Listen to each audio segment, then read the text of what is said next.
बिस्मिल्लाहिर्रहमानिर्रहीम। अस्सलाम वालेकुम। मैं वहीद खान सा देखते हो अपना फैमिली यूट्यूब चैनल वहीद खान तनौली।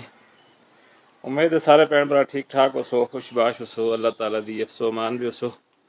अज के प्रोग्राम का करते हैं जी आगाज़। इस तो पहले जितने भी भैन भरा इस चैनल पर नवे हो इस चैनल को ज़रूर सबसक्राइब करो ताकि हमारी आने वाली हर वीडियो तुम तक पहुँचती रहे। अज एक दफ़ा फिर असा शरियार खान दे वलीमे तक चलते हैं जी, GT रोड शादी हाल के अंदर। और मैं सोचे कि भाई कल मैं शरियार खान की बरात शेयर की असी हरीपुर तो मानसेरा जलू शैलिया, और अज उसका वलीमा तो इंशाअल्लाह दे हुक्म नाल वलीमा भी तुसां नाल मुकम्मल तौर पर शेयर करसा। तुसां पता है कि भाई मैं और माड़े नाल दूआ बंदा कौन होंदा है। देख लो जी अलहाज नासिर साहब आ गए ने। इंशाअल्लाह दे हुक्म नाल अज असां एक दफ़ा फिर जुड़ते हैं GT रोड का शादी हाल में जुड़ के तुसां नाल मुकम्मल तौर पर अज दा वलीमा शरियार खान का शेयर करसा। नासिर भाई मतलब पहले मरना ग्रां गए, ग्रां तो मुड़ के आए, थोड़ा इन्होंने रेस्ट किया है और रेस्ट तो बाद फिर हम मतलब अस एक दूसरे रबता किया और अस वापस जुड़ते हैं जी अज शरियार खान के वलीमे था। माड़े नाल रहे हो इंशाअल्लाह दे हुक्म नाल अज दा वलीमा तुसां नाल शेयर करसा। ठीक है जनाब, कुछ आखना चाहते हो या जुला? खुश ठीक ठीक जी जनाब। अस पहुँच आए हैं जी बंधन।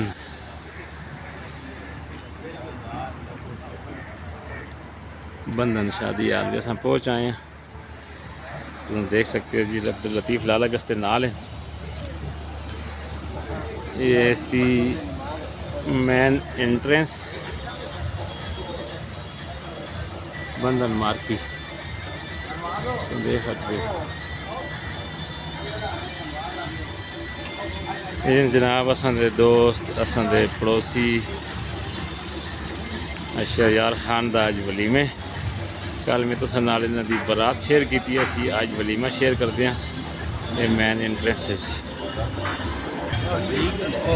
ये जी असां दा दोस्त शहजेब।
कट रहे से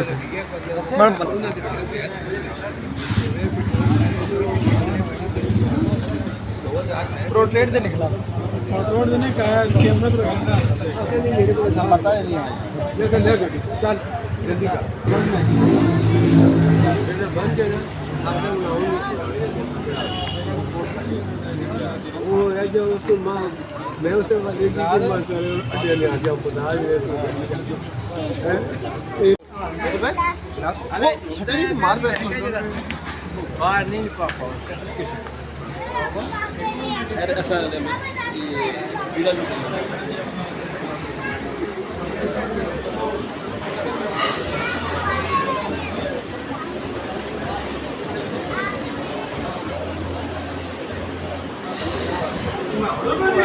जी जनाब असा वलीमे का हो गया जी काम ख़त्म रोटी छोटी अस खा के दिए मैं नासिर भाई और लतीफ़ लाला अस जुड़ते हैं जी वापस अज की एक छोटी जी वीडियो तुम शेयर की है इस वलीमे की शहरयार खान का वलीमा असा इसको ज़रूर देखियो लाइक करियो शेयर करियो और कमेंट करियो पसंद आया कि नहीं आया इस नाल ही अपना मुझे सारा ख्याल रखियो दुआ में याद रखियो मैं हम मंगसा इजाज़त अल्लाह हाफिज़।